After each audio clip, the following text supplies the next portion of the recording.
Hello everyone, and thank you for joining me today. I want to share with you a story that reflects a reality many couples in modern marriages face, when silence becomes louder than words and emotional distance threatens to tear apart what was once a strong partnership. This is the story of Clara and Lukas, a married couple living in Munich, Germany. Clara is 34 years old, a university lecturer with a warm and patient heart, while Lukas, 37, is a senior manager in the finance sector of a major European bank.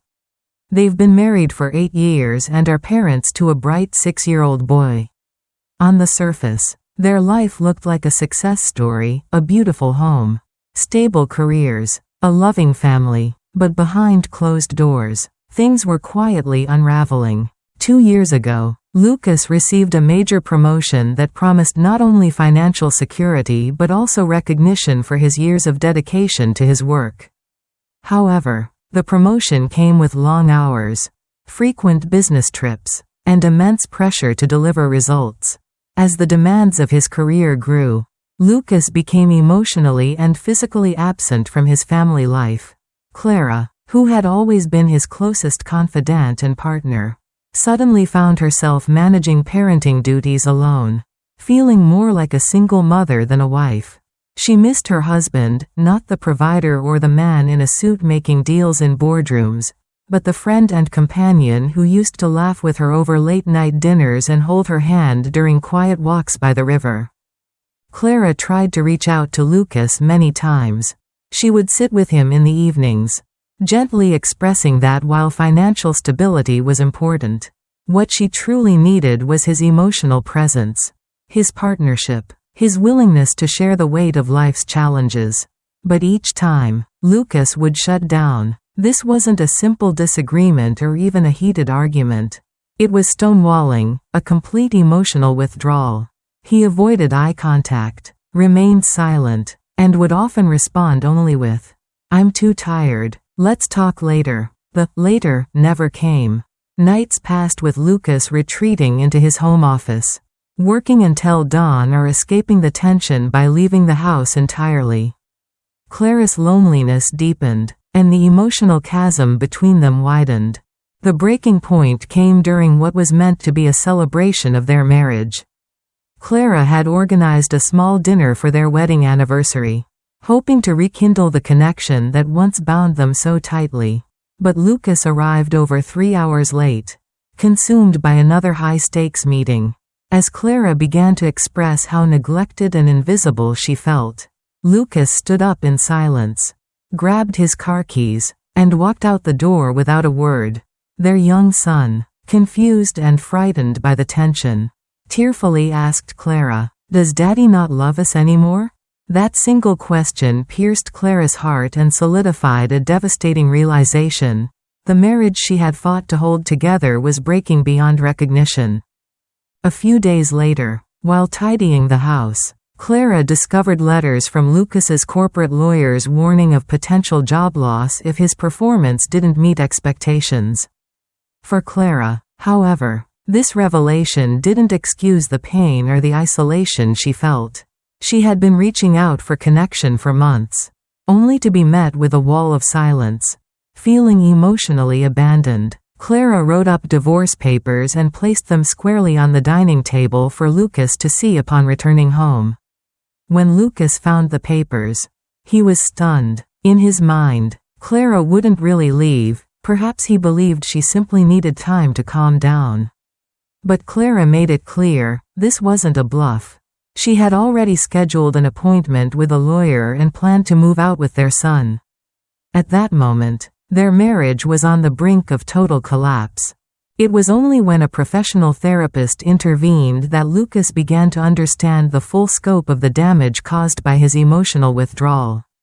The therapist explained that stonewalling, though often unintentional, is one of the most destructive communication patterns in a relationship.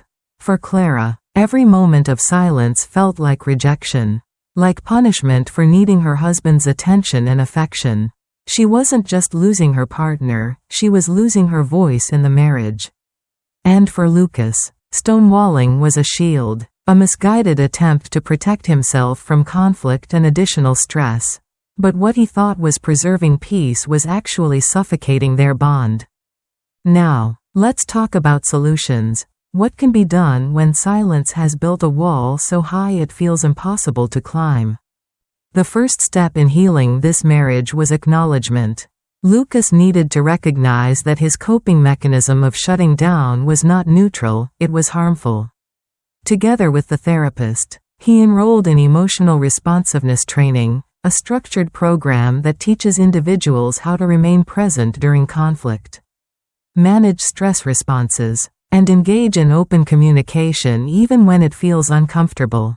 Through guided exercises, Lukas learned to pause when overwhelmed, take measured breaths, and say, "I'm feeling stressed right now, but I want to hear you. Can we sit together for a few minutes?"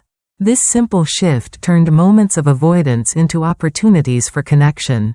Clara, on her part, worked with the therapist to process the emotional wounds caused by years of feeling invisible. She learned how to express her needs in ways that focused on her feelings rather than blaming Lukas. Instead of saying, "You're never here for us," she practiced saying, "I feel lonely when we don't spend time together. I miss being close to you." This reduced defensiveness and helped Lukas understand the emotional impact of his behavior without feeling attacked. Another crucial step was rebuilding daily rituals of connection. The therapist introduced what's called micro-moments of intimacy. Given Lukas's demanding career, grand gestures weren't realistic at first. Instead, they started small, sharing morning coffee before Lukas left for work, exchanging brief but meaningful text messages during the day, and dedicating 15 minutes each evening to talk about anything unrelated to work or conflict. Over time, these micro-moments began to weave new threads of closeness between them, making emotional reconnection possible. Additionally, boundaries around work were established. Lukas worked with both his therapist and a career coach to set clearer limits with his job. He began leaving the office at a set time at least 3 days a week and made sure business trips didn't overlap with key family events. Clara, seeing these changes, slowly began to believe that Lukas was committed to rebuilding not just their marriage, but also a balanced family life. Parenting was another area where healing had to take place. Their son, who had witnessed the tension and confusion, joined a few family sessions with the therapist. Together, they reassured him that both mom and dad loved him deeply and were working hard to stay together. Lukas learned to engage more actively with his son, from helping with homework to weekend park visits. These moments not only strengthened his relationship with his child but also allowed Clara to see her husband stepping back into his role as a present, loving father. Over several months, tangible changes began to emerge. Clara reported feeling heard and emotionally supported for the first time in years.